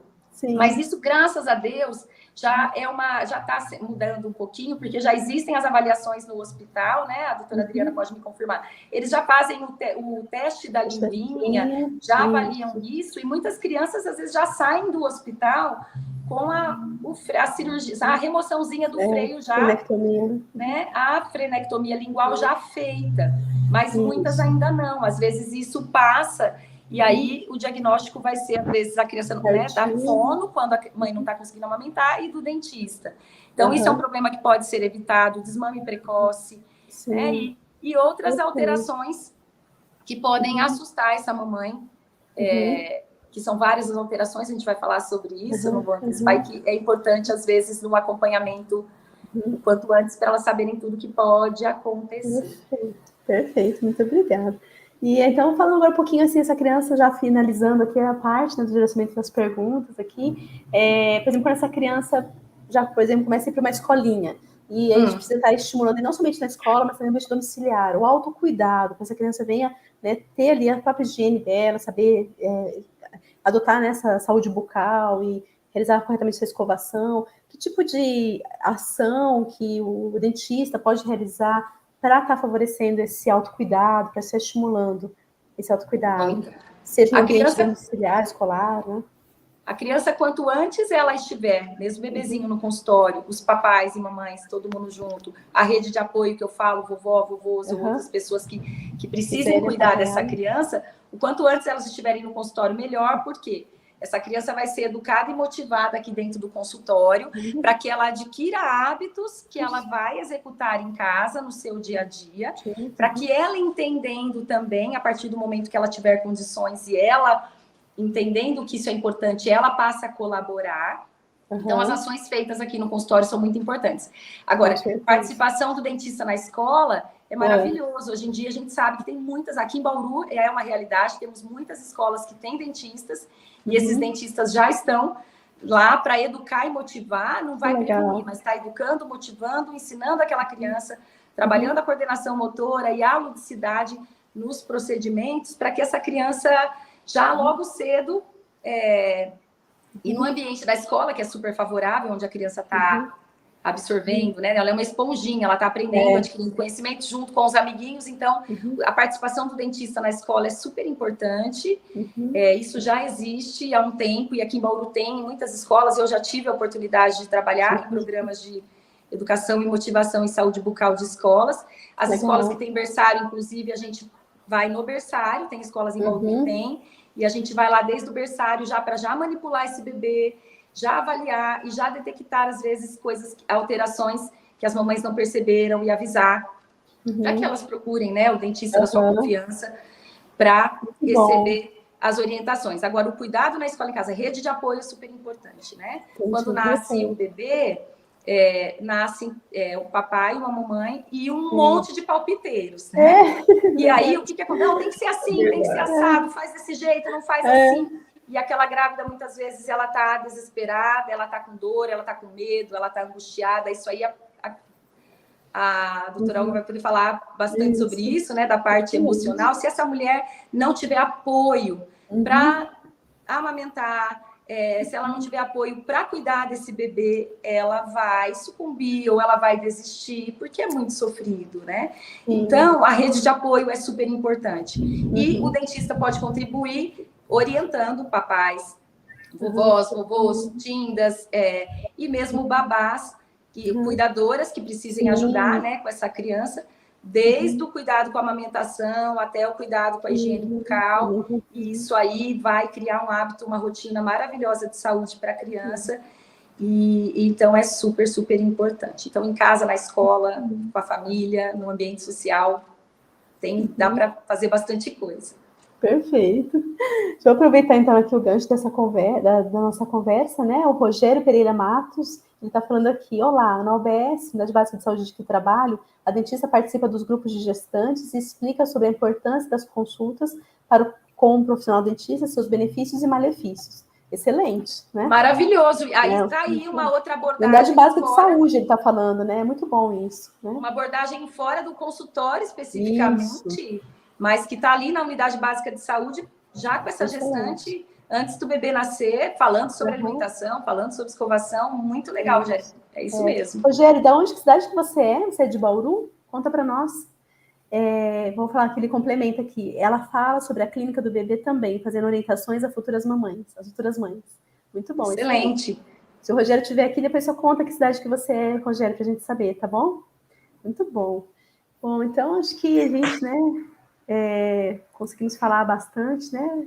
Muitos aspectos importantes, que nem nós comentamos aqui, né? Como é rico isso, né? Nós estamos aqui com uma dentista, uma enfermeira e uma psicóloga. Mas olha só, olha, de Ribeirão, gente, que está falando aqui. Seja muito bem-vindo, Rogério. Obrigada por estar aqui conosco ainda. Permaneça até o final, tá? Tem muita coisa boa ainda. Então, agora imaginem, né, se nós tivéssemos aqui uma nutricionista, uma fono, gente, essa roda de conversa ser fantástica, né?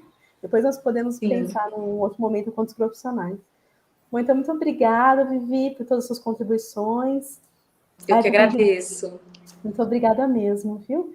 E se for lembrando de mais uma coisa que vocês quiserem ir falando depois, vocês guardem aí, no final a gente retoma para falar, tá? Vou direcionar então agora a professora Olga, trazendo um pouquinho sobre essa abordagem da área psicológica, né? A professora Olga, como comentou aqui, ela é psicóloga, então vamos trazer esse olhar agora. Então, professora, vamos perguntar aqui, né, para a senhora, como que a psicologia, então, pode atuar nesse cuidado com o recém-nascido prematuro? Né? Que aspecto que a gente deve considerar, o que é importante direcionar para esse bebê nesse aspecto? Se a senhora puder falar para nós? Muito bom. Na verdade, Patrícia, a psicologia, ela está presente desde a gestação, nas questões voltadas até para a maternidade, o que a mãe pensa em termos de maternidade, que maternidade é uma coisa por si só complicada, ela é muito romantizada, então ela dá essa dimensão para a mãe de que ela tem que ser a mãe perfeita, ela tem que... por exemplo, a Adriana falou da questão da culpa, né? E isso é uma coisa que pode estar muito presente no nascimento de um bebê prematuro. O que eu fiz que o meu bebê nasceu antes do tempo? Isso, culturalmente, é bastante cobrado, né, da mulher.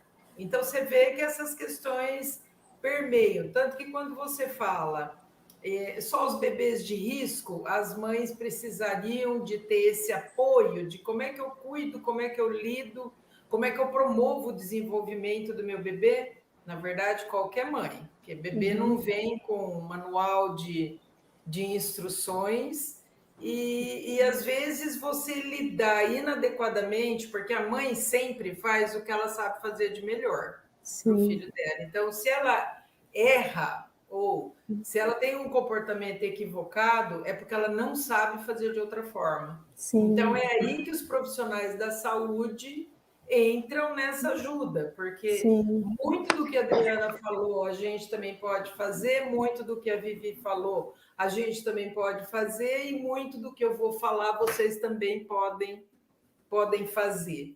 Eu até estava comentando com a Patrícia num projeto recente que a gente teve aqui em Bauru com bebês prematuros, com o financiamento do Ministério da Saúde. A gente trabalhou com equipe transdisciplinar, que é um desafio. Equipe já é uma coisa complicada. E uma equipe transdisciplinar, ela envolve uma divisão, uma socialização de saberes. Então, eu vou saber um pouco do que a enfermagem sabe, eu vou saber um pouco do que a odontologia sabe, e vou ajudar nas outras áreas. Então, isso é um desafio muito grande, né? E nós tentamos fazer no projeto esse tipo de atendimento. E foi uma coisa muito rica, né? Tanto para as profissionais que participaram, como para mim um grande desafio, porque eu estava habituada a trabalhar com psicologia, acreditando que psicologia resolvia tudo, sabe? É gostoso quando a gente amplia o olhar, né? A somatória das áreas é uma coisa extremamente rica. Então, isso... E uma outra questão bastante importante é essa questão da intervenção centrada na família. Então, todo mundo trabalha com pai e mãe. Na questão do bebê, o que é importante? Está trovejando bastante, né? Pode continuar. Vai cair uma chuva bastante forte daqui a pouco. Mas uma questão importante, quando a gente fala de centrado na família, não é trazer a família para a instituição, e aqui na instituição a gente orienta, nós atendemos o bebê, nós atendemos a mãe, como é que ela vai cuidar do seu bebê na casa dela, com os recursos que ela tem disponível lá. Então, cada vez que eu entro em instituições e vejo aquela parafernália de instrumentos, eu fico pensando, será que adianta ficar meia hora, uma hora aqui nesse equipamento, ou é melhor ir para a casa dela e ver nos recursos que ela dispõe, na criatividade que a gente vai ter, naquele ambiente, de como é que esse desenvolvimento vai ser promovido. Perfeito. Então, isso são questões muito importantes, é sair da zona de conforto, porque quando eu estou no meu ambiente, com os meus equipamentos, eu estou numa zona de conforto, eu sei que aquilo resolve, eu sei que aquilo é bom, só que aquilo não está disponível 24 horas por dia. E o desenvolvimento do bebê, ele ocorre 24 horas por dia. Então, os pais, a família, então, quando você fala envolver o pai, se o bebê vai para a instituição, não dá para os dois faltarem do serviço e irem para a instituição. Então, sempre vai um ou vai outro. Se você vai na família, você tem a oportunidade de conversar, como a Vivi falou, com todos os atores, com a avó, com o vô, com a babá, com o irmão mais velho, está lá disponível. Então, aproveitar todos os momentos, acreditando que os locos de desenvolvimento estão presentes no dia a dia do bebê. Então, mas é um desafio. Por quê? Porque para o profissional é sair da sua zona de conforto, da sua clínica linda, super equipada, com um brinquedo bonito, funcionais, mas que não existem no fora da ambiente. linha. Então, é você ter a noção de que você mora num país que nem todo mundo tem os recursos necessários para promover o desenvolvimento. Porém, quais são os recursos necessários que existem lá?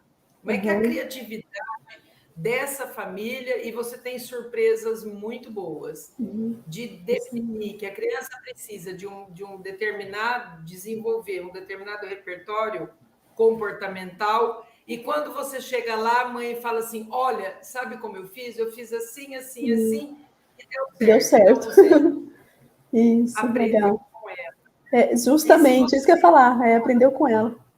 Aprendeu com ela. E ela é a pessoa mais interessada em que seu bebê se desenvolva adequadamente. Muito mais do que a gente. Sim. Então, é dar o protagonismo, que a Adriana falou bastante isso, quando ela fala, tem que cuidar, ela tem que participar das atividades de cuidado, daquilo que ela pode fazer dentro de uma UTI, você já está dando um protagonismo para ela e ela vai se sentir muito mais segura a hora que ela sair com esse bebê da UTI e for para casa. Então, isso dá uma segurança para ela, é uma coisa bastante importante. A gente desenvolveu um trabalho aqui na UTI neonatal da Maternidade Santa Isabel, que atende prioritariamente SUS, né? E é uma população que realmente precisa. Então, trabalhando a interação mãe-bebê, não tanto nessa visão da enfermagem, porque isso a enfermeira já estava fazendo, porque elas eram muito boas, mas nessa interação de cantar para o bebê, de brincar com o bebê, de acariciar o bebê, de que tom de voz usar. Você vê como que a gente fala uma linguagem muito parecida. Que bom, né? Isso é uma coisa, isso nos aproxima, não nos divide. Isso. E a Adriana faz a parte da enfermagem, a Vivi dos dentes, e eu, certo, vou cuidar do quê, né? Então, na verdade, dá para perceber que nós estamos cuidando do bebê, nós estamos ensinando a família a interagir com esse bebê, a cuidar do seu bebê. Isso é muito importante. Então, quando a gente fala, eu cuido mais do bebê depois da Adriana, saiu do hospital. E essa questão da internação, ela tem um peso muito grande no desenvolvimento do bebê. Nos estudos que a gente tem feito de correlação, e nós atendemos mais de 300 bebês, você observa os efeitos da internação até 12 meses de idade. Então, quanto mais tempo o bebê ficou internado, maior o efeito da internação no desenvolvimento dele. E quando eu falo desenvolvimento, eu estou falando de cognição, de desenvolvimento motor, de linguagem, das áreas de desenvolvimento que são divididas até didaticamente, porque quando você fala de cognição, tem desenvolvimento motor associado, tem linguagem associada, né? Mas são coisas importantes e que devem ser sistematicamente avaliadas. E quando? É a grande questão, né? O mais cedo possível. Então, antes da pandemia, a gente tinha uma cena. Pós-pandemia, nós estamos vivenciando, vendo como é que essa coisa vai funcionar. Mas, anteriormente, há uns 10 anos atrás, os bebês começavam a ser acompanhados com 1 mês de idade. Certo. Aí, aumentaram as vacinas que o bebê tomava. E a recomendação de que até 3 meses ele fosse mais resguardado, menos contatos sociais, para evitar que tivesse um conjunto importante de vacinas. Aí nós passamos a atender o bebê a partir de 3 meses de idade, mas não pode passar disso. E o que a gente observa? Nós temos um levantamento nos serviços de intervenção precoce no estado de São Paulo, em 2019. entrevistando as pessoas desses serviços. Os bebês chegam extremamente tarde para os serviços. Então, o bebê prematuro, que deveria chegar aos 3 meses, eles chegam com 9 meses, com 1 ano. Muita coisa já aconteceu na vida. E muita coisa já se estabeleceu em termos de relação da família para com ele. Às vezes, superproteção, sabe daquele? Ai, não, ele não, por quê? Não exige, porque ele é prematuro, você não sabe que ele é prematuro. Então, essa fragilidade da prematuridade, que até já passou, ela perdeu o imaginário dos pais. E eles continuam, muitas vezes, super protegendo esse bebê, e principalmente exigindo menos dele. Na verdade, é uma visão equivocada. Vai na contramão do autocuidado, né, que a gente falou, né, da importância, né, de dar essa autonomia para essa criança também, né? E dar autonomia e exigir dela o que ela pode e deve aprender a fazer, para que ela tenha autonomia, tenha um desenvolvimento mais próximo possível da sua idade cronológica. Porque, às vezes, isso não aparece claramente, mas quando chega na idade escolar, a professora Beatriz Linhares, que é ela da USP de Ribeirão, ela tem muitos estudos feitos com crianças na idade escolar com prematuros. E eles apresentam, sim, um atraso. E isso poderia ser evitado com todo esse trabalho, né? O mais cedo possível, para evitar que a coisa vá ficando cada vez mais complexa e que depois fique mais difícil de identificar e principalmente de recuperar. Vai virando uma bola de neve, né? Vai ficando, o negócio ficando tão grande, né? Tão impactante, né? Como você falou, essa autonomia dessa criança possivelmente vai colaborar para ela ser confiante, ter autossegurança, ter iniciativa, se relacionar com os amiguinhos. Então, você vê, olha como que tudo isso vai impactando, né? Vai ser um efeito dominó, né? É um efeito dominó, né? Com certeza. E tem algumas áreas que têm um impacto maior para alguns bebês. Então, como saber disso? É só avaliando, não tem outra saída.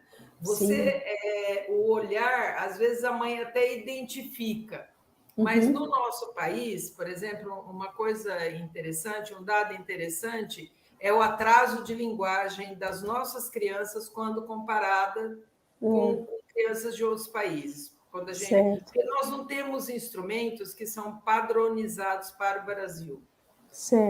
Porque é muito difícil você padronizar um instrumento. Porém, quanto mais novo o bebê, mais semelhantes eles são, porque eles têm menos o efeito da cultura. Então, não tem problema nenhum você utilizar instrumentos que foram padronizados fora do país. Né?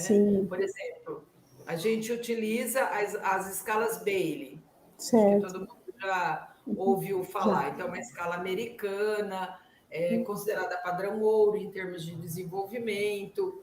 Ela é bastante completa e ela dá bastante dicas de como intervir, como avaliar, e ela é bastante interessante. E o que a gente observa é que os nossos bebês, em termos de linguagem, eles estão sempre mais atrasados. Por quê? Porque nós exigimos pouco da linguagem dos nossos bebês, que os bebês imitam sons, então nós conversamos pouco com os bebês.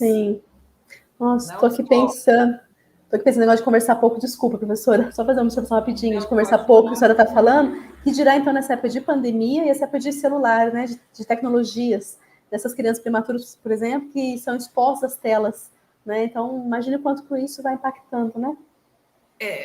Olha, muitos... O buraco é bem baixo, né?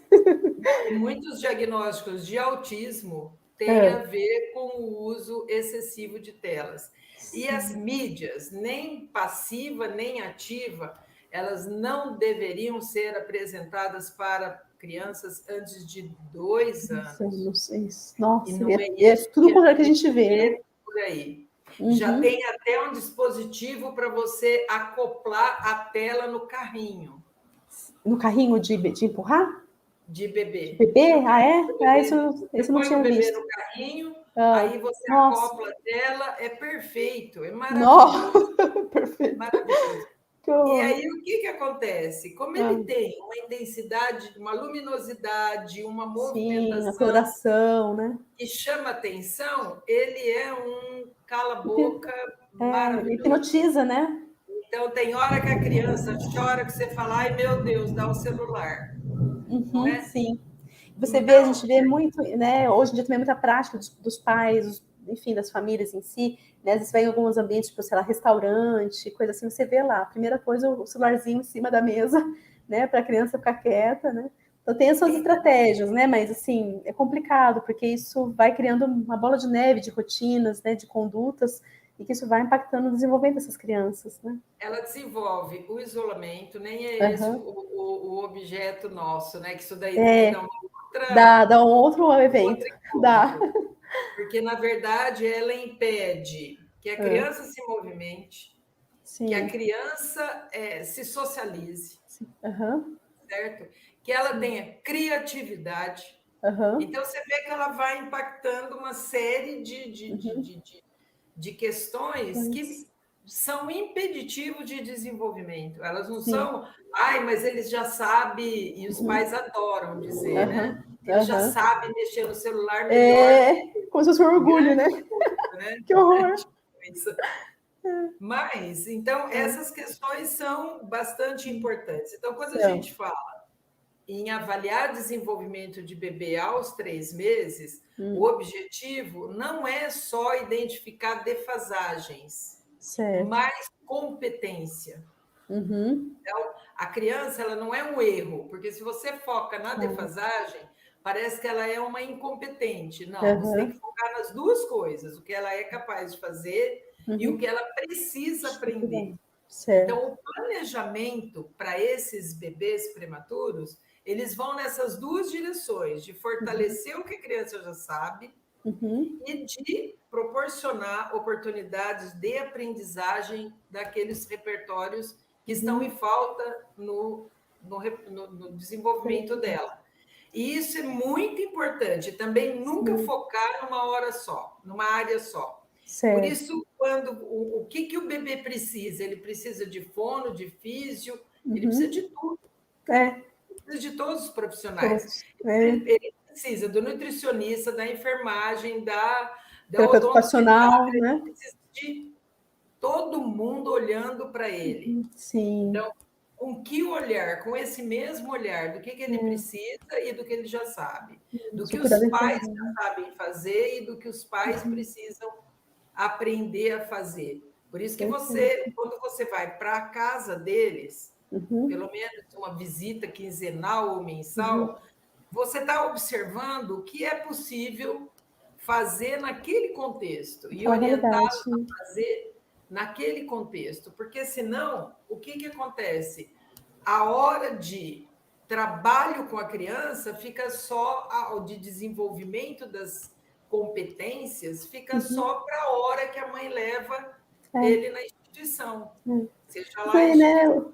O profissional, de repente, passa pelaquela prescrição de cuidados, mas de repente, se aquela família não tem condições de comprar determinados produtos, determinadas, né, enfim, utensílios ali para promover aquele cuidado, não vai ter adesão ao tratamento, né? Então, por isso que, de fato, isso que a senhora falou é muito importante, né? Conhecer a realidade daquela família, né? Ver as variáveis ali, para ver como a família vai poder promover o cuidado. E aí o profissional tem que adaptar aquela prescrição, e não de falar, você compra isso, faz aquilo.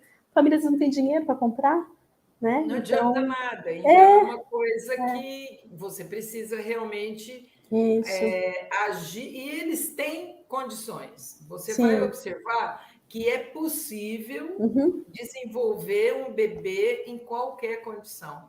Às vezes, as brincadeiras com os irmãos, a interação da mãe com o pai, com a própria criança, do pai com a criança, ensinando coisas, promovendo aprendizagens, é muito mais rica do que um aparato super sofisticado que só pode ter na instituição, porque ele é caríssimo. Perfeito. E de repente a pessoa pensa, tem que ter produtos, brinquedos pedagógicos, didáticos, às vezes não, às vezes um tupperwarezinho, né, um papelão, coisas simples que a pessoa tem em casa, mas que vai estimular muito aquela criança. Como a gente falou, né? Estimula aquela criatividade, né? O manuseio, né? Agora, uma coisa importante é também a gente não pode jogar a instituição no lixo. Sim, sim. Tem casos que precisam, sim, de coisas mais específicas. sofisticadas. E Certo. aí, na instituição, isso existe. Então, o profissional da área acaba trabalhando especificamente com aquela condição. Então, mas todas as crianças precisam disso? Provavelmente não. Sim, perfeito, com certeza. E uma outra coisa interessante que a gente precisa ficar atento é cada vez mais bebês muito prematuros têm sobrevivido, graças a Deus. Sim. Né?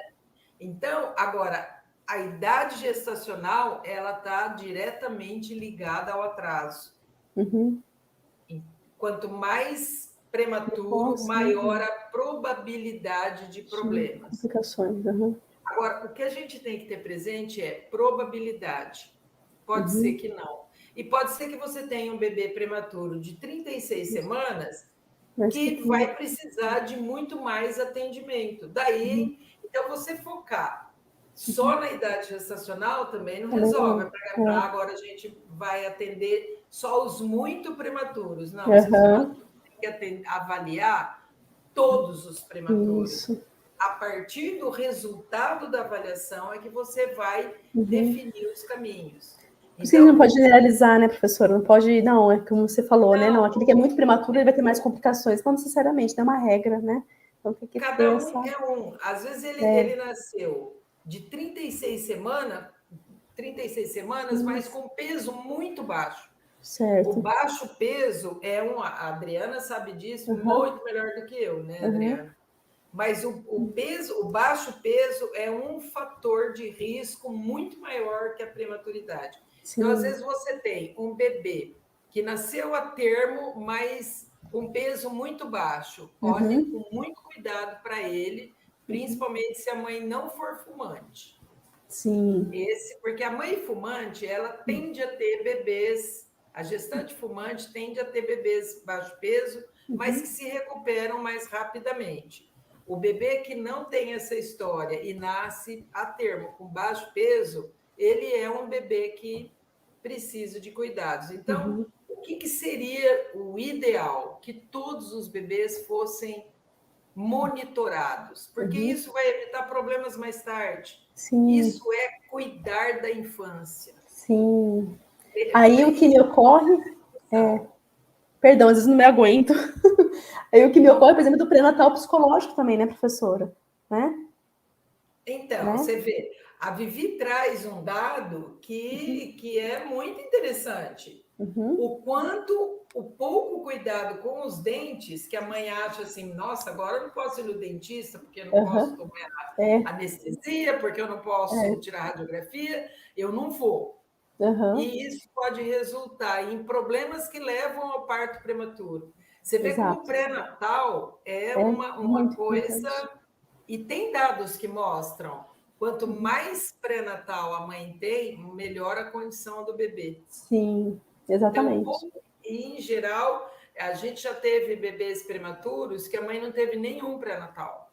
Então, quer dizer, ela não acompanhou, ela não sabia que ela tinha problema de pressão, ela não sabia nada, ela foi levando a vida, né? E isso resultou em uma série de outros problemas para serem administrados depois, e um custo alto para o serviço de saúde de um país que é carente de tudo. Sim. Né?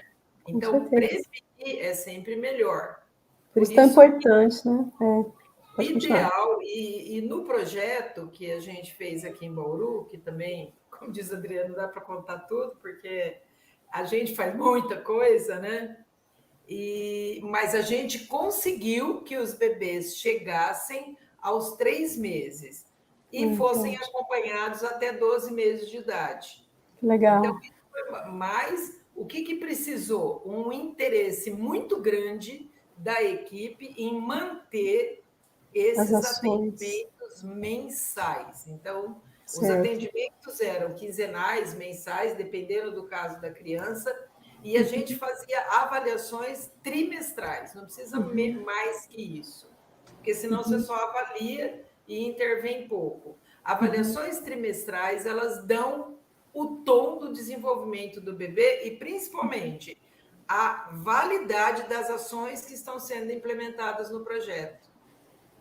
Certo? Porque isso é importante. Às vezes você está fazendo uma coisa que está achando que está dando muito certo. Você que avalia, não deu certo porque o bebê não se desenvolveu. Ah, mas acho que é porque ele é muito prematuro. Não, é provavelmente o seu procedimento não foi adequado. Então, por quê? Não há um procedimento padrão bom para todos. Sim. Então, eles têm que ser adaptados para cada família, para cada bebê, para cada situação. Envolver a escola. Hoje as crianças estão indo para a escola muito cedo. A parceria com as escolas de educação infantil no atendimento para as crianças prematuras, gente, é uma coisa ímpar.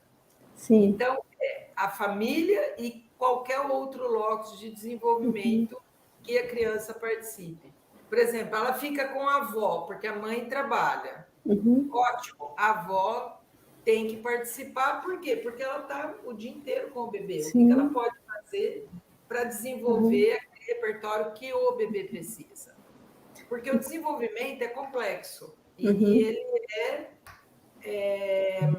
eu diria, perdi a palavra, mas é gradativo. Então, ele vai se complexificando à medida que o bebê cresce. Então, você não pode perder ou queimar etapas, porque isso vai fazer falta lá na frente. Então, a gente vê, né? Ai, desculpa, não resisto. Mas, assim, quão importante, né, é a atuação dos profissionais da saúde na promoção da saúde no ambiente escolar, não somente em termos da prematuridade, mas em termos de várias outras questões, né, no desenvolvimento dessa criança, mesmo as crianças que não sejam prematuras. Então, essa conexão, essa parceria, né, esse envolvimento, né, dos profissionais da saúde dentro da escola, realmente é algo que a gente precisa realmente trabalhar muito isso, né?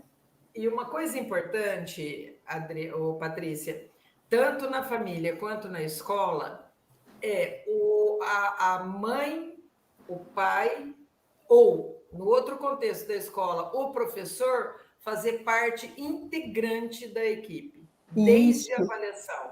Porque senão ele fica, eles acabam tendo aquele papel de que eu não sei nada, o especialista sabe tudo. Isso é ruim. Ele sabe tanto ou mais que o profissional da saúde. Porque ele está ali no dia a dia, né?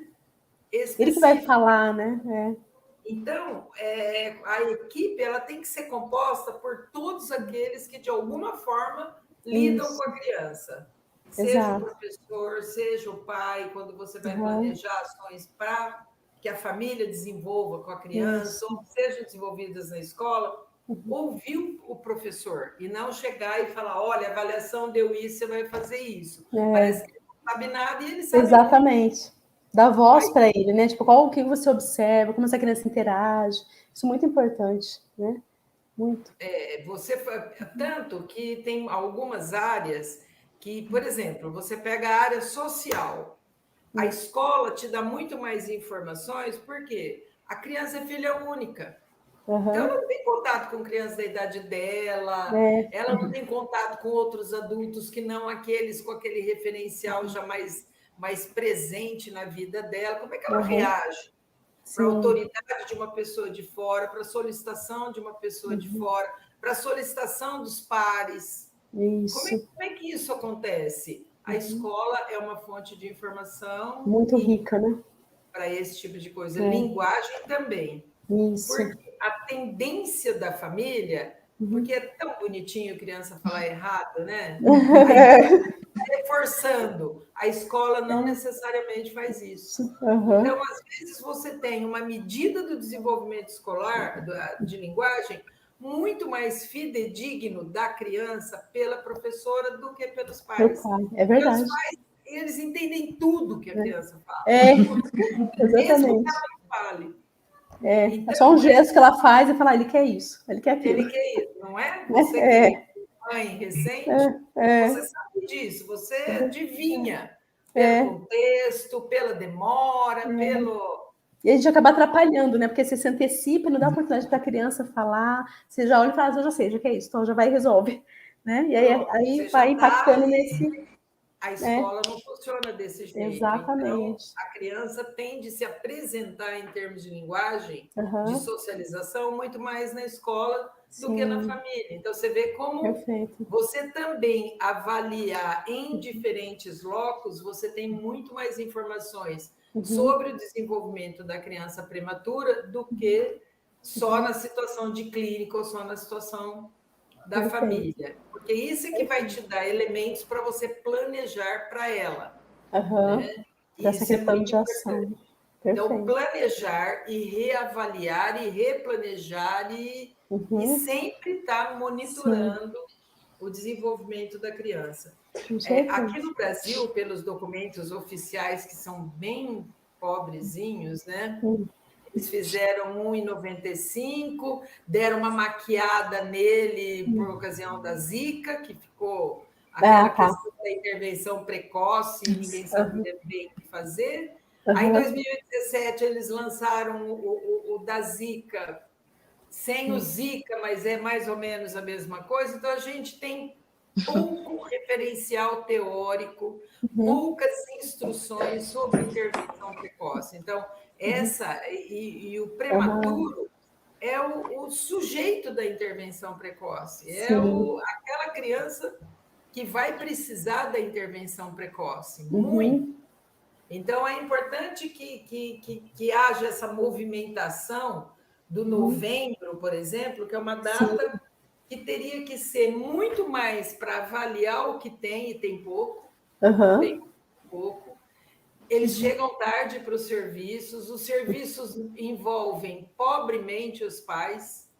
Tem muito serviço que o pai fica na sala de espera e o profissional leva a criança para a sala, trabalha, faz exercício, devolve a criança e a mãe mesmo não sabe nem o que aconteceu lá dentro, como é que ela pode colaborar com tudo isso. Então, é mais uma mudança de paradigma dos profissionais do que da família. E sensibilizar a família para que monitore, sim, sempre. Então, por exemplo, ele está bem de acordo com a idade aos 6 meses, não tem importância, volte com ele aos 9, aos 12.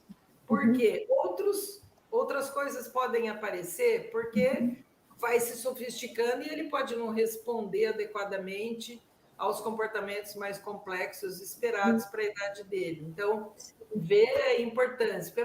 Não, eu já fiz aos 6 meses, ele estava ótimo. É que nem quando você leva ao pediatra. Semana passada eu levei para pesar e medir, ele estava ótimo. Agora está aí, com febre, com dor de garganta, e eu não sei se é só isso mesmo ou se tem mais alguma coisa. Então, é importante esse monitoramento. Tem países que estão monitorando até a idade escolar os prematuros. Olha, que legal. Exatamente. Então, uma intervenção precoce mais longa. Acompanhada. Para prevenir problemas. Na cidade de Pelotas, na Universidade Federal, tem um grupo que está acompanhando, eles estão acompanhando prematuros. Eles o último artigo, acho que eles já estavam com 35 anos. E é muito interessante os resultados, porque o prematuro ele acaba tendo problemas na escola, que resultam na formação profissional dele, que vai resultar no ganho dele na vida financeira, na vida... Que tem que cuidar da infância, tem que acompanhar o mais possível, monitorar esse desenvolvimento para ir corrigindo as possíveis defasagens que vão sendo identificadas com avaliações bem conduzidas. Perfeito, excelente, professor. Estava pensando aqui, né? Por isso que, quando eu estava pensando no tema, na temática dessa roda de conversa, pensei, o que exatamente a gente vai abordar, né? Pensei, o contato pele a pele, não, muito pouco, apesar de ter muitos estudos, mas assim, queria pegar algo mais amplo. Então, quando eu trouxe a questão das boas práticas de atenção, é trazendo essa valorização, né? Dessas ações em diversas esferas, como a gente falou, parte psicológica, odontológica, na parte de cuidados da enfermagem, para que, de fato, o que está acontecendo de bom que possa ser replicado, né? Então, eu achei interessante trazer isso, para que a gente pudesse falar aqui toda essa riqueza de informações, né?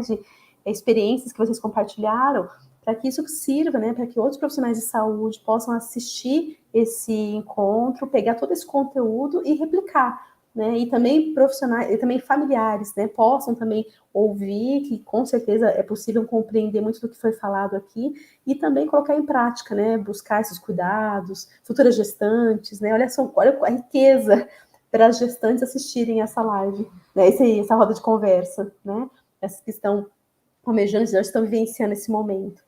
Então, assim, só tenho a agradecer a vocês. Eu até ia fazer algumas perguntas, professora, mas como você foi já falando, algumas perguntas já estavam inseridas no seu contexto, né? Então, a gente começou já meio que conseguir já tirar algumas dúvidas que eu queria esclarecer. Se o pessoal tiver aqui, o pessoal que está aqui ainda, pode ir perguntando, quem quiser enviar mais perguntas, tá? Eu direciono para as professoras. E no demais, eu queria realmente agradecer toda a disponibilidade de vocês. A gente acabou ultrapassando o horário. Eu já imaginava que isso ia acontecer, porque eu sabia que ia ser muito bom. Mas, assim, agradeço, tá, por esse tempo que vocês dispensaram, né, com a família de vocês, para estarem aqui, para trazer todo esse material que ficará gravado. Então, nós vamos conseguir replicar esse evento. E já deixo o convite para outros encontros, tá? Porque nós teremos que fazer algo bem pontual, porque tem muitas coisas que nós temos que abordar ainda. E é isso, é só mesmo muito obrigada, muita gratidão, e que a gente possa, só com essas orientações, de repente, fazer diferença na vida de algumas pessoas, né, de algumas famílias, de profissionais que possam se atentar, nossa, eu não tenho esse tipo de cuidado, né, isso que ela falou é importante. Então, se a gente conseguir mudar e sensibilizar profissionais da saúde, famílias, isso já valeu muito, né, esse encontro valeu muito. Então, agradeço, deixa eu ver. Rogério, muito obrigada pela sua participação. A Caroline está falando muito boa conversa, riquíssima. A Caroline gostou, a Caroline Cononer. O Rogério também participou bastante, Matilde esteve aqui, esse Daniela. Então é isso, pessoal. Então, ficamos por aqui. Se vocês quiserem terminar, fazer algum comentário, alguma fala, fiquem à vontade e aí a gente já finaliza. Eu queria dizer que eu adorei. Nossa, aprendi também muito, viu, Vivi? Você tinha falado que ia aprender. Nossa, foi muito bom. Patrícia, muito obrigada pela oportunidade. Eu que agradeço, gente. E parabéns pela iniciativa também, né? Que é mais o Rogério está aqui com a gente. Obrigada. Parabéns a você, viu, Patrícia? Porque foi muito bom ouvir as duas. Eu aprendi bastante, imagine todo mundo. Então, sim, foi muito rico mesmo E é tão bom, né, quando a gente tem uma linguagem em comum, né? Quando a Olga fala da transdisciplinaridade, né? É tão difícil, mas quando a gente vê que isso é um fio condutor em comum muito entre todos, é tão gostoso, né? Muito. Nossa, é bom. Obrigada, Patrícia. Eu agradeço você, ter sido lembrada, né? Para participar dessa roda de conversa. A transdisciplinaridade é super importante, eu vejo isso. Trabalho com crianças especiais e o quanto essa interdisciplinaridade, essa transdisciplinaridade é importante. E obrigada por lembrar do dentista, porque muitas vezes o dentista... São tantos os problemas que circulam, né? Essa criança e essas famílias, que às vezes a atenção odontológica acaba ficando de lado. E ela é tão importante quanto todas as áreas. Então, muito obrigada. Desculpe aí o que aconteceu em relação à minha bateria. Nada, eu estou chateada, mas enfim, não precisa. Não tenha comprometido em nada. Obrigada pela compreensão. Que bom que deu tudo certo. Muito obrigada. Aprendi muito. Com certeza eu aprendi mais do que pude passar informações, conheci aí duas pessoas maravilhosas. Gostaria de conhecê-las pessoalmente. Quem sabe a gente consegue se encontrar para conversar mais sobre isso, tomar um café, quem sabe, isso né? mesmo. É verdade, Vivi. Muito prazer e muito obrigada. Verdade. Eu que agradeço, meninas. Muito obrigada, Rogério. Rogério ficará gravado, tá? Fica tranquilo, estará gravado aqui no meu canal. E todas as pessoas que permaneceram, né, firmes aqui até o final. Agradeço também a participação, por estarem aqui, a presença. E é isso aí. Então, finalizo por aqui. Vocês não saiam ainda, tá bom? Eu vou finalizar aqui a transmissão ao vivo, mas fiquem aqui mais um pouquinho. Então, tá bom, gente. Boa noite a todos, bom descanso. Boa noite. Boa noite, gente. Boa noite. Obrigada. Mais.